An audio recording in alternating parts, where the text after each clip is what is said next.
Welcome to the Tech Money Podcast, where the worlds of technology and personal finance collide. Hosted by certified financial planner, speaker, blogger, and self-proclaimed personal finance nerd, Malcolm Ethridge. Each episode aims to make you just a little bit smarter about your money, all from the perspective of the tech professional. Without further delay, here's your host. Hey there, listeners. Malcolm here. And on today's show, we're talking about investing. More specifically, we're talking about a lesser-known, more complex version of stock trading known as options. In its most simplistic sense, a stock option is the right to buy a specific number of shares of either a stock or an index at a preset price. And these options allow traders to speculate on the directional performance of a stock or index without having to own the shares outright. Stock options trading has traditionally been seen as a risky, complex, and tough-to-learn investing strategy reserved only for the most elite institutional investors on Wall Street. However, in the last decade or so, a few online trading platforms and major brokerages have made concessions to allow some of their supposedly most sophisticated customers to trade options on their own as well. And then, fast forward to 2020, where we saw a surge in interest from retail investors looking to day trade and participate in the markets more broadly. For better or worse, options trading has now been democratized and made available to just about anyone, regardless of their individual risk tolerance, risk capacity, or overall understanding of the inner workings of options contracts. And while I'm certainly interested in the democratization and the evolution of stock trading in general, I am by no means an expert on the options market and where it is likely to go from here. So I decided to call up someone who is. My guest, Todd Rampe, is the founder of the Wealth Builders Institute, an online school and community for individuals looking to become options traders. Todd is also the author of Get Paid, Learn to Trade. He's been teaching others for over 10 years now and has been featured in major outlets such as CNBC, Yahoo Finance, American Reporter, Investor Inspiration, and more.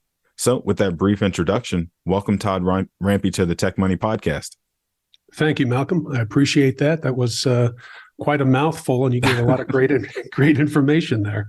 Yeah, no, well, you're the encyclopedia here. So I just, I gave my little understanding there, but I'm leaning on you to fill us in on the ins and outs. So before we jump into it, though, I breezed through your resume pretty quickly in my intro there. What else should I have included?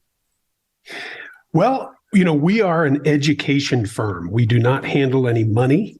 We do not trade money for anyone. We have nothing to do with a brokerage firm. It is strictly, you just said, I'm the encyclopedia. That's a compliment. It's unfortunately not accurate. I'm not, but that's pretty much how I view the business.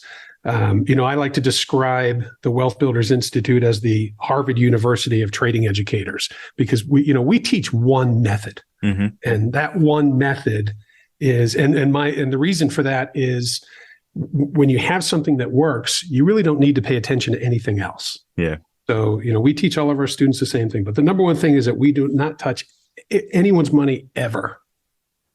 Understood. That I know that comes with its own set of regulations and headaches and everything else that I imagine no person in their right mind wants to, open that door. So I get it. Right.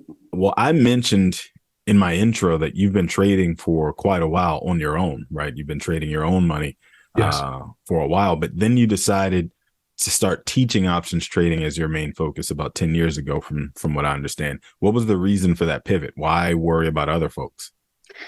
Well, I've been trading for 24 years, mm-hmm. and I started out and I got real lucky, and I had a mentor, and I refer to him as my 7-figure mentor for obvious reasons. It's what he was able to accomplish. Mm-hmm. And I started doing it, and out of the gate, I was pretty good. I don't mean to pat myself on the back here, but I didn't have a lot of the fear that most people do, and emotions. In trading, there are two emotions: fear and greed, mm-hmm. and I didn't have those. But what happened was when I started doing well, I started making, probably my third month, I was making about, $100,000 a month. And when you make that kind of money, you tend to brag about it to your friends and family, and which I did. And I kept saying, hey, let me show you how to do this. Let me show you how to do this. And some took me up on it and some didn't. But I like to describe WBI, which is, Wealth Builders Institute, as it happened by accident. I never set out to be a trading educator. I traded for about 12, 13 years, 14 years. And just through word of mouth, I found that people became interested. They saw what I was doing. And when we moved to Las Vegas, all of my neighbors, one of them finally, after about 2 or 3 months, had I'll call it guts to come up and say, what do you do? I don't see you doing anything. And I said, well, I'm a trader. I work from home. He goes, oh, that explains it. Hey, can you teach me? So it happened by accident. I started teaching people, and I used to literally run around Las Vegas through word of mouth and load my software onto my new students' computers. And it got to the point where I had to put my personal trading aside a little bit to help them and answer and address those requests, that I looked at my wife one day and said, I think there's a business here. And what I like about the business is that it really does help the at-home trader, the at-home investor, because most people are, I like to describe them, and probably doesn't sound that nice, but most people are in spin dry. They really don't know what's going on. They rely on other people to tell them what to do. And I just say, listen, take control of a little bit, a relatively small amount of your money, and learn how to be self-sufficient. It's the old give a man a fish or teach a man to fish. So, we like to teach a very simple approach that has very minimal risk. And it's one approach that has nothing to do with the complicated option strategies that you hear about.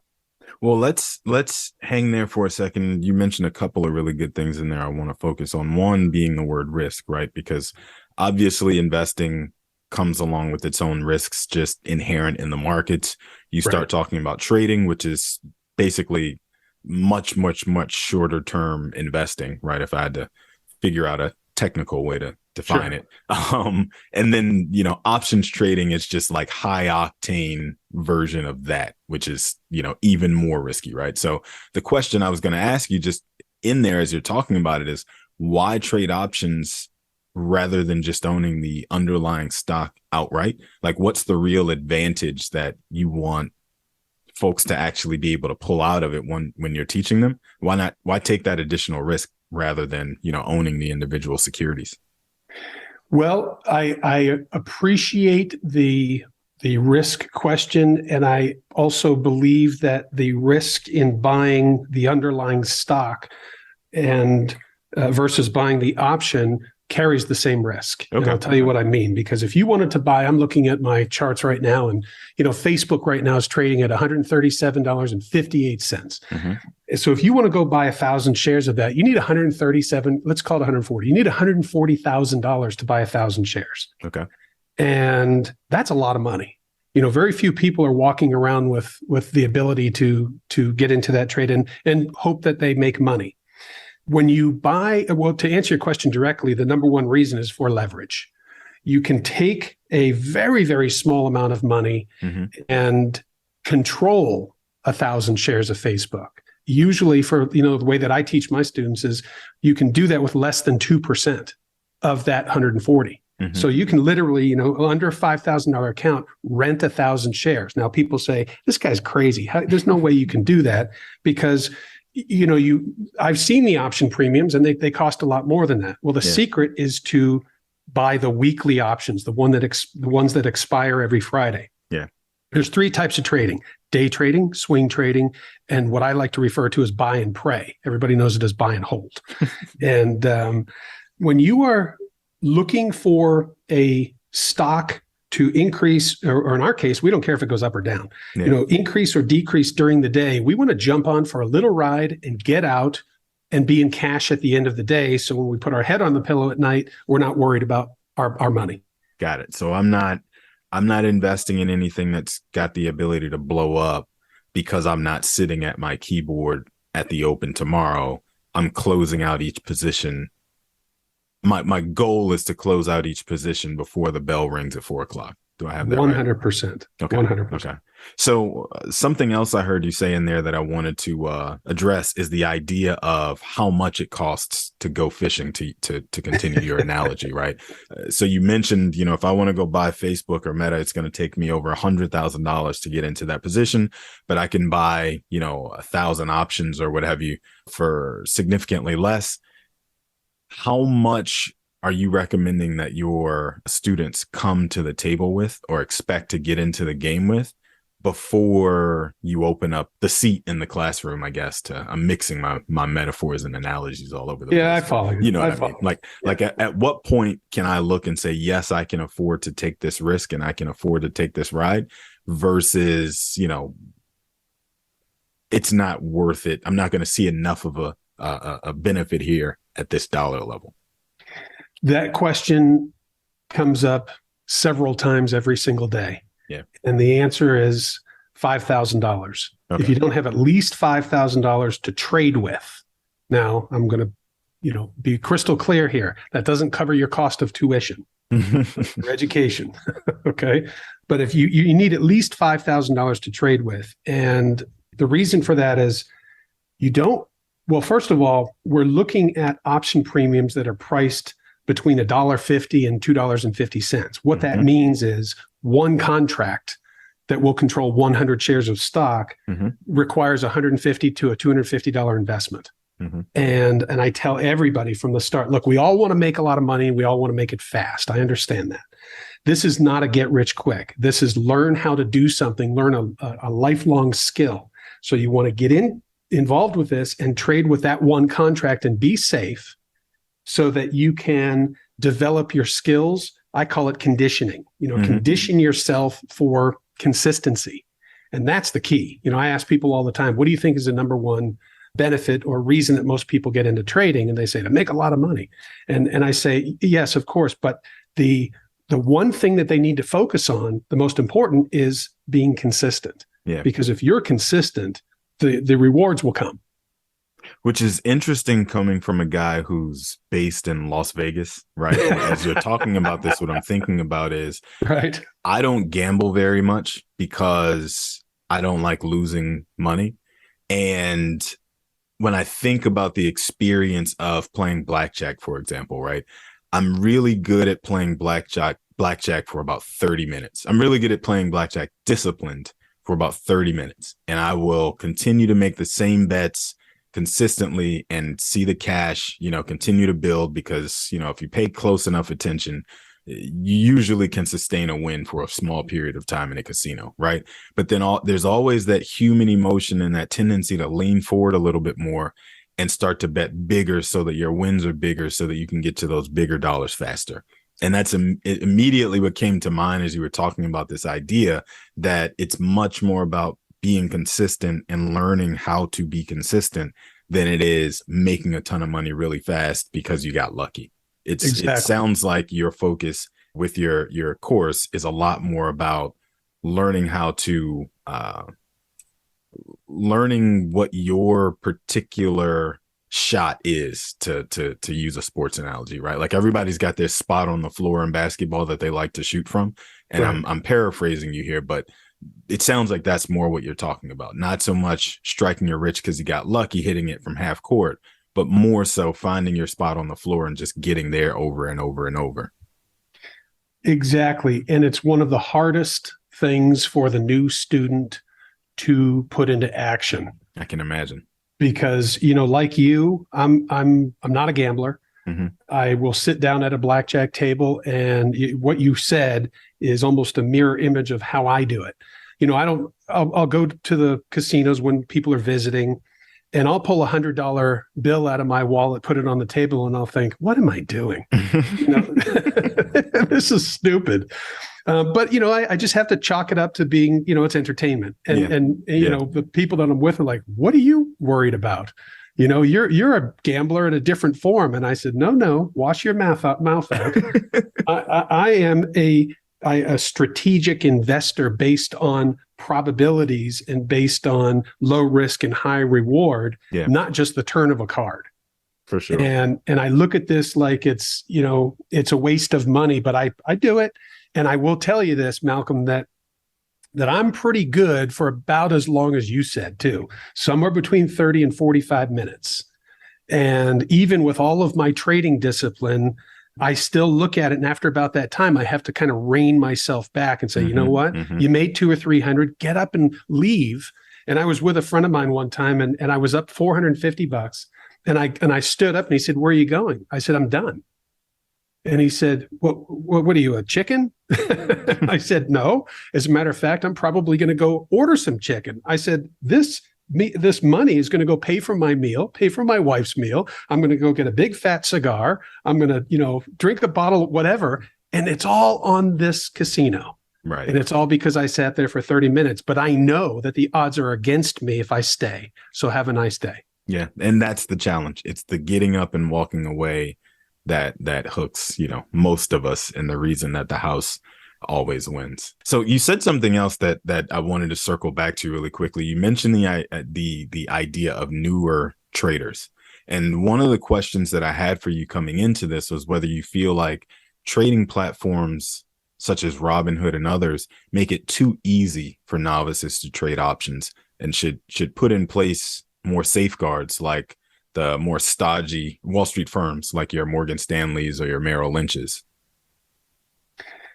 When I first started trading, I was taught how to trade the OEX options from my mentor. And while I was learning this process, I discovered futures. The electronic markets came out in 97, and I started trading them in 98, early 98. And I did it because I wanted a little bit more action. I didn't appreciate and respect the value of discipline. And back then, you needed $5,500 to put into an account to trade one contract. So I put 55,000. I said, well, I'm going to trade 10 contracts. So I funded my account with 55,000. Now you fast forward and you can now trade one contract with $300. Yep. These brokerage firms have opened up the floodgates to allow all these people in because that's where they make their money. Sure. And, and I've said this many times. It's interesting that you asked this question, because I've said many times, I wish they would go back to making the entry price more challenging, because to me, it's a money grab. I understand business completely, but it's just not fair. They know that the statistics are against the trader. And when you make things really, really easy for something that is emotionally taxing and involved as trading, they're almost, when they're doing their projections, it's like, well, let's bring in 1,000 people because we know 950 of them are going to lose their money. We'll just, get it real quick. So my short answer is yes. I think they really should bring something back like that. But on the other hand, I respect business and also people, they're going to make their own decisions. You walk into a casino here and you hear it all the time. The guy's talking to his wife, she wants to go shopping and he wants to gamble. And he goes, "Hey, honey, don't worry. I've got $500. I won't lose any more than that." She walks away, and I've heard that many times. And I'm with a friend of mine, and I laugh and I say, "What do you think that guy's going to do? He's going to sit at that table until that $500 is gone." And that's the part that's part of what I am concerned about as I ask you that question. So I wasn't sure which direction you were going to take it or which side of the fence, you would land. But the concern that I have is more around making it too easy for people who don't necessarily understand all of the risks. Right. Like, I feel like if I walk into a physical casino, I know, at least to some degree, what I've come to do and what I'm up for, right? Whereas if I open an app on my phone, a gambling app on my phone, maybe I truly don't understand exactly what I'm doing and what I'm getting, but I still have some idea that it's gambling. But then you extrapolate that out to something complex as investing in the markets or trading in the markets, and that doesn't necessarily translate into speculation and gambling the way that it should, to me, in some cases. And so I just feel like for platforms, I'm beating up on Robinhood here because to me, they're kind of public enemy number one in this arrangement that they've created. But having the ability as a brand new novice trader, I literally opened my account this morning, and at 12 p.m. today, I'm able to trade options and trade options on leverage, so on margin. So I'm able to turbocharge my losses if there are any, and I'm able Right. to turbocharge my gains if there are any. And so I'm really getting a distorted view of how this thing is supposed to work in a market where everything is going up and to the right and everybody's a genius until November 2021 comes. And as Warren Buffett likes to say, the tide goes out and now we can finally see who's swimming naked. And unfortunately, at that point, you're learning the lesson to the tune of tens of thousands or hundreds of thousands of dollars in losses, as I've seen in multitudes of documentaries that have been done about this period. And that's the part that I'm concerned about. So to your point, I think that it's great that the price of the options contracts have come down some to get it to buy, a block. But I also think, I don't necessarily think we have to increase what the price of admission is to buy a contract, but I do think we need to make it a little bit tougher to just jump right in, throw a bunch of money in the market, see what happens, and then find out the hard way that you're down tens of thousands of dollars before you've ever even been asked to prove that you understood the risks and the consequences associated with those sets of actions. That's fair. I agree with that. Trading is such a mindset. Mm-hmm. And I talk to traders all the time and have for years and talk to thousands of them. And they are under the impression that things have to be complex in order to be profitable. Mm-hmm. And they don't. Mm-hmm. And so they don't take, and it's, to what you were saying, it's odd to me that someone that comes to the table with that mindset, oh, this is going to be difficult, but you know what? Open up the account and let's give it a shot. Mm-hmm. It just doesn't equate. It doesn't make sense. And that's why we focus on, I feel like, this visual is, I feel like people, when I talk to them, it's like they're walking 8 feet off the ground and I have to grab their ankles and pull them back down to reality. Yeah. And say, listen, yes, you can make money. This is the world's greatest business. You can start off small and you can scale and the market will absorb any amount of money that you have. Yeah. But this is not a race, man. Take it easy. Take it easy. Get yourself educated and get yourself, put yourself in the best possible position to profit. Don't just look at this like it's, hey, I'm going to give that a shot. Yeah. No, this requires time. It requires investment. And I say that you can get to the point where you make more than your family doctor and your family lawyer. You just have to be disciplined. And now if you use those two people as a point of reference, how many years did that doctor go to school, to get that education and become a doctor and his incredibly expensive malpractice insurance and all of that? And here you are, you're entering a business where you could literally, within a year be making 2 or 3 times what that guy. I've got a friend here in Las Vegas that's a doctor. I know exactly what he makes. And I have students that make more than he does. And with a 60-day learning curve, 90-day learning curve, it doesn't equate. So, they need to be, there's responsibility, with, I can't remember the line, with great power comes great responsibility.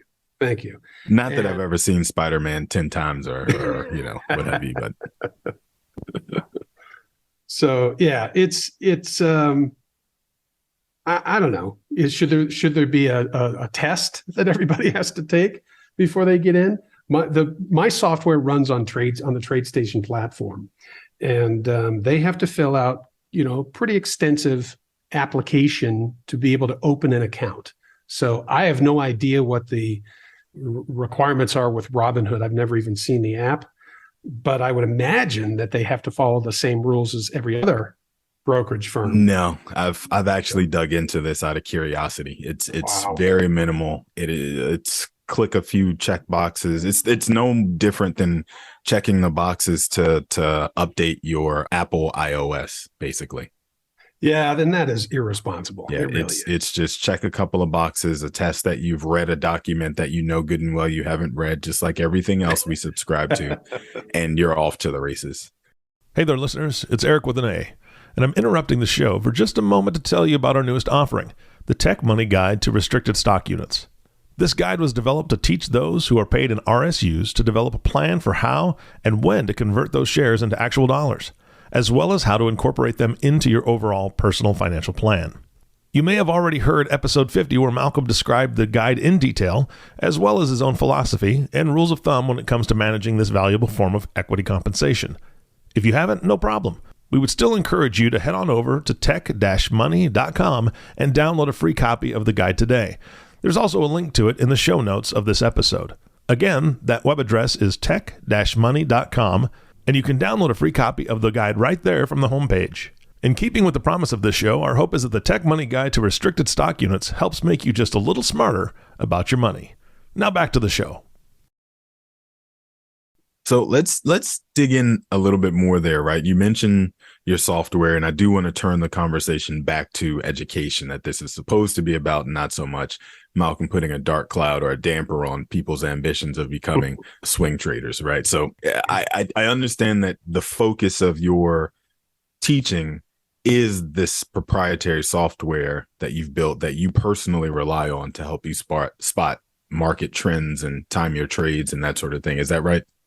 It is. And what I teach people to do is spot intraday market reversals, because that's where the smart money, the professional traders, pick the pockets of the retail traders. They do it every single day. They've been doing it forever. They'll continue to do it because the retail traders will continue to make the same mistakes over and over again out of emotion.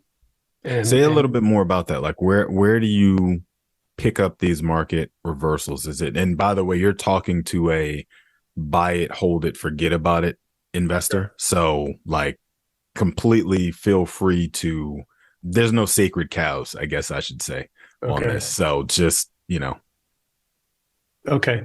Well, we watch 3 different time frames, and that gives us a slow, medium, and fast snapshot of what's taking place in the market right now. Mm-hmm.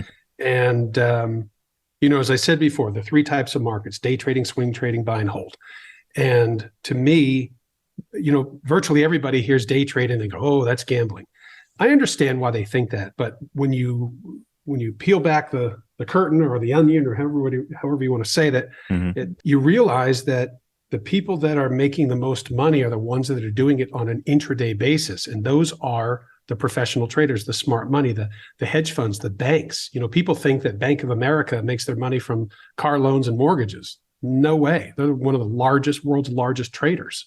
Okay. You might be about to educate me on something new, because I'm in that camp that's where I think they earn their revenue. Oh, it's 100% trading and a huge volume. I mean, we shot a video several months ago where one of my people here dug up an article where there was a 9-month period. I could be wrong on this, so don't hold me to it, but like a 9-month, 10-month period where one of the professional trading firms didn't have a losing day. And you ask yourself, well, first of all, I ask myself, how can I learn that? We all want to be able to do that. Yeah. And so what they do is during the day, we will see the price. Anybody that looks at a chart can see that the price is going down. And then all of a sudden, for apparently no reason, it'll just do an about face. It's dropping, and all of a sudden it'll stop. A couple minutes go by, and then the price spikes up. Yeah, we've just had a couple of those in the last, 5 trading days while the Fed is tinkering with interest rates. Right. But it happens on an intraday basis. So we'll see, 3 to 5 or 6 times a day. I mentioned Facebook a little bit earlier, and whether it's Facebook, NVIDIA, Apple, doesn't matter. They will make these for no apparent reason, reversals. And what that is the smart money, the professional traders picking the pockets of the retail trader in that, hey, we are showing you, we're selling the market. Okay. The price is going down. We're shorting the market. And the whole public, the public is always late to the party, by the way. So they look at that and they say, oh, the price is going down. I'm going to short it, or I'm going to get out of my positions. I don't want to lose anymore. But let's just think like a trader. So they think, well, I'm going to follow the trend. And the trend right now is going down, so I'm going to get on. Yep. I'm going to buy. I'm going to short some stock. Well, buy puts in the option world. Well, all of a sudden, the price starts to go back up, and they get a little nervous. They go, uh-oh, the price is changing on me, and they have very low risk tolerance. So they might see a 10% drawdown and say, that's it, I can't take any more, I'm getting out. And then the price starts going down again. And they go, what the heck? I just got out. Well, I guess I was wrong. I got to get back in. They get back in, and then it goes down for another 5 or 10 minutes, and all of a sudden reverses again. And then this time it turns and then shoots up and goes up, $1 or $2 or $3. And that's when they get hurt. They took a losing trade, a small loss. They got back in because they felt like the trend was continuing. The smart money says, no, just kidding. And reverses it again, and they hang on a little bit longer because of that fear and greed, or they say, you know what? I just saw this movie 10 minutes ago, and I know how it ends. Mm-hmm. I'm not getting out yet because this was a head fake, and they're going to do it again, except this time they run it up. Mm-hmm. And the reason they take it back down is to buy it back at a better price. And then then they shoot the price up. My software, Triple Sync Logic software, gives us the ability. It's not like a red light, green light system. It is a method that we teach where you spot when the indicators are either in a green buy zone or a red sell zone, and they all agree. And we see, and this is incredibly important, we see 2 of our patterns.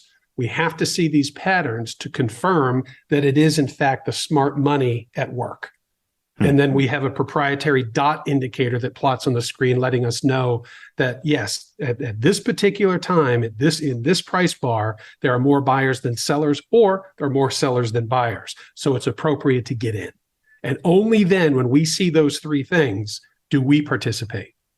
And I tell people all the time, listen, we get paid for being patient. Mm-hmm. We are not day traders that were, just in and out of the market, 50 times a day. My students, on average, probably don't make more than 3 or 4 trades a day. And it's because we wait for these A+ high value trades to set up. And that's where it just, to me, it's common sense. If you can sit there and wait and watch the market for an hour and something sets up where there's and I'm going to make this up, this is not accurate, where there's a 90% probability of you making money. Sure. Shouldn't you only want to take those trades? Because that's all I'd want to take. Yeah. So as a quick diversion, as you're describing the pattern that you're watching and the trades that are actually happening from the quote unquote smart money traders, I can't help but think that this is where the true value of payment for order flow shows, right? You just described probably 8 trades, I think, through the course of a trading day that would need to be made to make the market move in these directions. And each time, if I am one of the brokerage firms that doesn't charge any fees for trades, which is the majority of them, that means that I'm getting paid for order flow instead in some way or another. Right. This is exactly why it's so valuable, because each time those waves break and a new trade is placed, I'm getting to ring the register regardless of what direction the waves actually go. But I won't take us down that rabbit hole again, because, we could burn an entire episode on payment for order flow alone. But what I was thinking about as you're describing this is the software itself sounds like it's like the most valuable part of the business. No offense to you as the teacher, but why not sell the software itself instead of even having to deal with people, if that makes sense? Because you can't, if I handed it, it's funny, one of my guys here in the office just the other day said something about showing the software. I did a webinar this morning and I show all the software, and I used to cover up the indicators. And he said, who cares? Let them see it. Yeah. He said, the real value is in the education. And I said, you know what? You're right. But I still, because I've had other trading educators try and reverse engineer my stuff. So I'm obviously understandably a little protective of it, but you can't just give someone the software and they won't be able to make it. They really need the education. And so I've put the 2 together. The course includes a lifetime license to the software and the education. And our on the educational side, we spend 8 consecutive weeks where all new students meet once a week with one of my certified trainers and answer all of their questions, give them all the coaching and training that they need on an instant basis. You ask a question, you're going to get an instant answer from someone that's been doing this for 20 years. Okay. And to me, it's invaluable. I think I think the coaching the coaching sessions are as equally, if not more valuable than the actual rules, because you're listening to someone that's done it for such a long time. And that guy doesn't have to think about the answer. He knows it like the back of his hand. Well, let's talk about those rules for a second, because I know you have what you call your 3 golden rules of options trading. Would you care to share with us, what they are? Sure. Actually, I just did a minute ago. I should have been a little clearer in saying that this is what I was describing. But the first one is, the oscillators have to be in that green buy or sell red sell zone. We have to have 2 patterns, and we have to see our proprietary turn bar dot appear. And when we have those 3 things, the way that my mentor used to describe it to me was the preponderance of evidence shows that it is a good time to get in the trade. So those are the 3 things. Okay. The 3 key rules, I call them. Well, I appreciate you restating them anyway, because you're right. I didn't get them as these are the golden rules, but I guess you're so used to talking about it with your students and presenting that way that they just flow for you. You're just you're ready to jump into it. But so another thing I'm thinking about, since this is the place tech workers come to get smarter about their money, one of the main reasons that I wanted to have you on is this online school for options trading that you've built. But then separately from that, I'm thinking about this audience specifically. I think options trading is especially interesting to them because a number of our listeners are paid in equity as part of their total compensation package, meaning at the end of each quarter, or maybe semi-annually, however their vesting schedule works, they end up with a few more shares of stock in their respective company. And so for someone who's looking to hold on to those shares long term, it might be an appealing option to employ something like a covered call strategy, right? That's one I get asked about on a somewhat frequent basis, but that's their entree into the markets and their entree into figuring out whether they want to trade options and that sort of thing. Can you say a bit about that strategy and why it might be advantageous to someone who, wants to trade options? No. And let me tell you why. Okay, I'm giving you my wise guy response, because I don't know how to do it. Okay. Now, I'll tell you this. When I think it was the second visit when I flew out to see my mentor, I wanted to impress him with my, taking the initiative and reading a whole bunch of options books. And so when I walked into his house, I said, hey, I read this book, I had this one and this one. And he looked at me and said, Todd, do you want to become an expert at options, or do you want to learn how to make money trading options? And I said, the latter. He said, that's what I thought. Put the books down, come over here and sit down. He said, I'm going to teach you to become a directional trader. If we think the market's going up, we're going to buy calls. If we think the market's going down, we're going to buy puts. That's it. End of story. No complicated strategies. And I've said this many, many times, where a friend of mine likes to say, if I put a gun to your head, what would you say? And I said, I would die if somebody put a gun to my head and said, put on a covered call, because I don't know how to do it. I don't know how to do an iron condor or butterfly. I don't know anything about those. All I know how to do is buy calls and buy puts, because it works. And my attitude is, if it works, then you don't need anything else. And I think I said that earlier. That's a very good way to approach it, in my opinion. I think that you just raised another issue for me in my mind when it comes to folks wanting to get into options trading, which is that folks are following whatever the trend is on social media or on Reddit or wherever else they've Googled it. And so they're, by and large, learning different strategies and conflating them all together and trying to use that as the way to trade options. So that's a fair point that I don't think we necessarily made all the way through in the very beginning, which is that figuring out which strategy works for you, like I referred to initially as finding your spot on the floor and shooting from there. Aside from having the consistency of,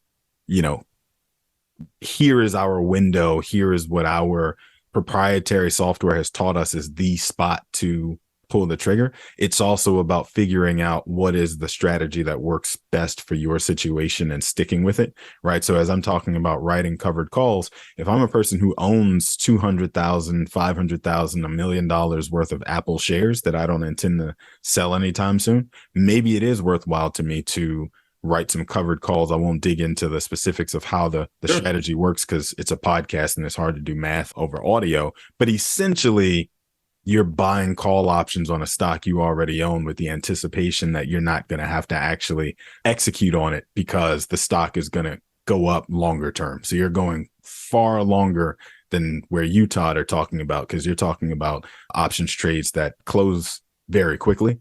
And yes, the covered call writing strategy is the opposite of that. It's you're going as far out as you can to get that additional little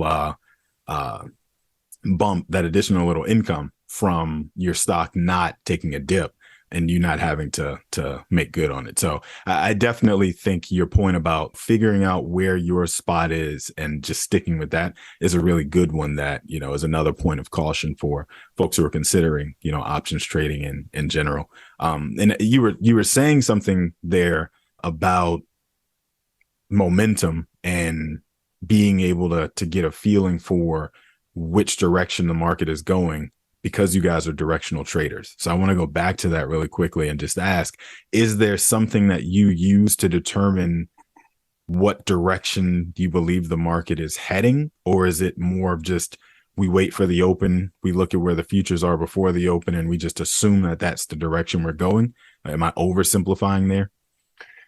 I don't think so, but it's a slightly different in that we don't look at where the futures are going or anything. And I describe this as pay attention to what your charts are telling you right now. Mm-hmm. And, I grew up in the Boston area, and I use this analogy all the time. It's like if you're lying in bed watching the 11 o'clock news and everybody's talking about the, giant nor'easter that's coming in, big snowstorm, and the weather person comes on TV and says, tomorrow morning, when everybody wakes up, there's going to be somewhere between 11 and 16 inches of snow on the ground. Mm-hmm. You don't lie in bed and say, I don't believe you. You prepare. You put gas in the snow blower, put the plow on, get the shovel ready, the boots by the door, all that.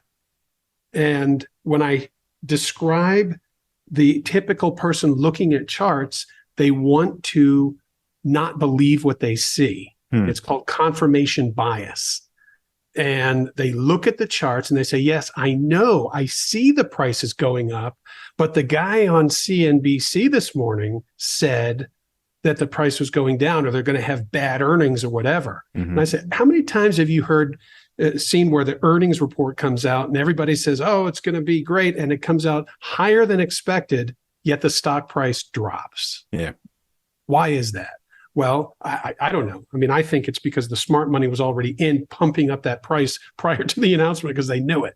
But that's just my take on it. So what would I do with that information? When I say the information, I'm watching my charts and I see the price drop when that earnings report comes out. I'm going to trade my charts. I'm not going to do anything but trade my charts because I'm interested.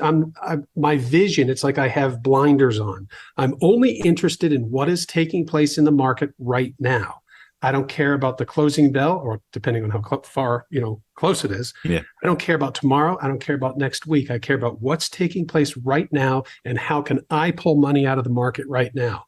And I want to say one more thing about this. When you talked about the covered calls and the longer term strategies, mm-hmm. My brain immediately goes to, well, look what's happened to most stocks over the last couple of months. Yep. Because I'm looking at a chart right here of NVIDIA.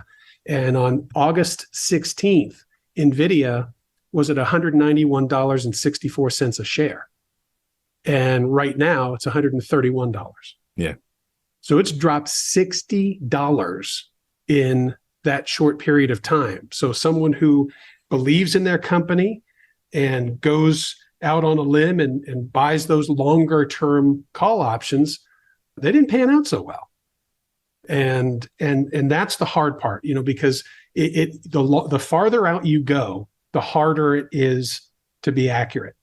And that's why I subscribe to a couple of services that I look at what the fund managers and one of the headings on the site is the experts. What do the top analysts say? What do they say? And you go look at their percentage of gains or losses, and they're not very impressive. Mm-hmm. And I take my students and I say, listen, with a $3,000 investment, you can make $500 or $600, $800, whatever it is.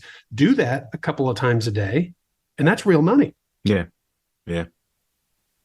Yeah, the thing I just learned in that last lesson you gave us was don't buy options on chip stocks, but I assume that's probably not what I was supposed to get from that. But anyway, I my last question actually has nothing to do with WBI, so you can kind of take your Wealth Builders Institute hat off for a second and relax your shoulders a little bit. But let's say for a moment you never found your passion for this. You never stumbled across options trading. So you had to find a different way to occupy your days. But money wasn't a factor in your decision making at all. What do you think you'd be doing right now? You know, it's funny because I started a business about 25 years ago, and the business did very, very well for 4 months. And the reason that it didn't last beyond that is that the real estate, it was tied to real estate, and the real estate market in Boston at the time, around 1992, just came to a screeching halt.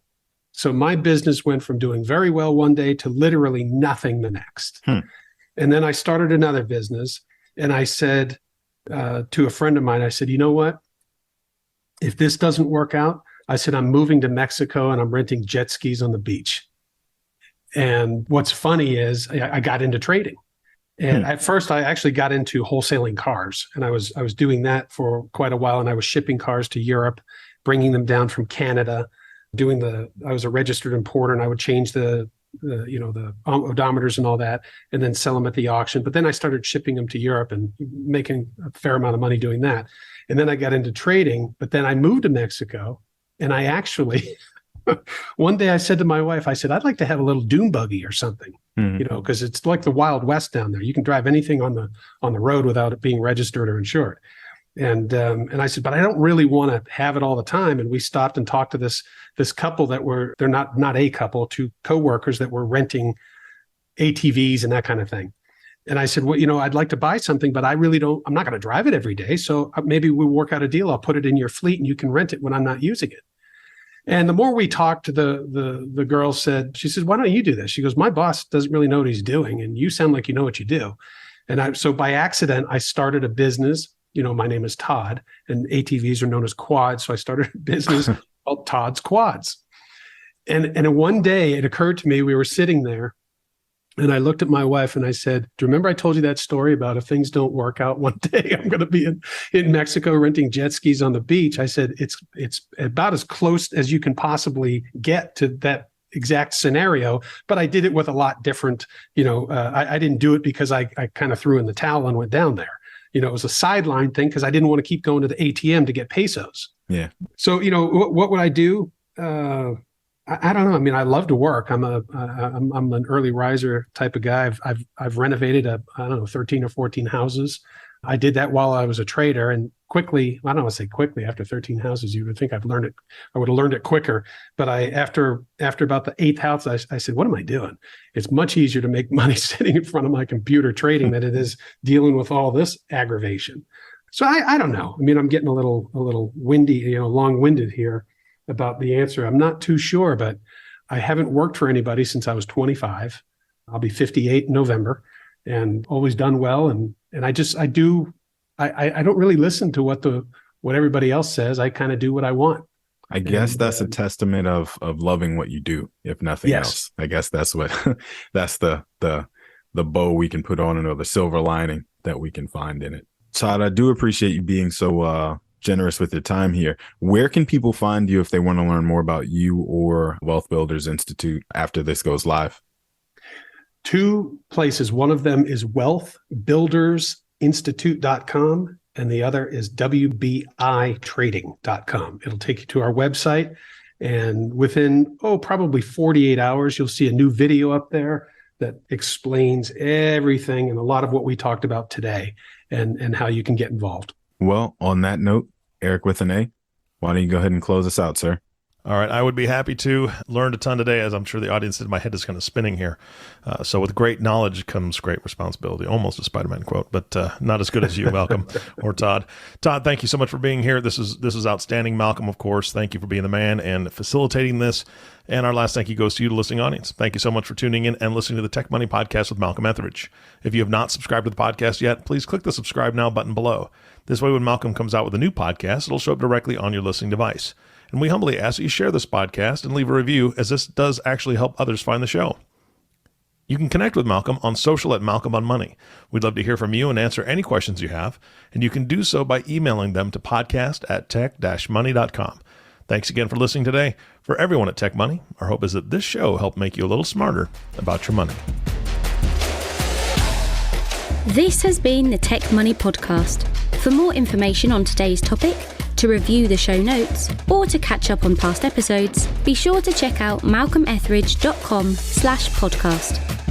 And if you have an idea for a show topic that you'd like us to cover, or you want to send us feedback, the web address again is malcolmethridge.com. You can also find Malcolm across all social media platforms at Malcolm on Money. This episode was written and created by Malcolm Ethridge, with the production, the editing, and sound controls powered by Proudmouth. This has been a Malcolm on Money original. Thank you for listening. The information shared in this recording and by its guests represents the views and opinions of the guests and does not represent the views or opinions of the host. This content has been made available for informational and educational purposes only. This content is not, nor is it intended to be a substitute for professional financial advice. It is always recommended that you seek the advice of your financial advisor or other qualified financial service provider with any questions you may have regarding your personal financial situation.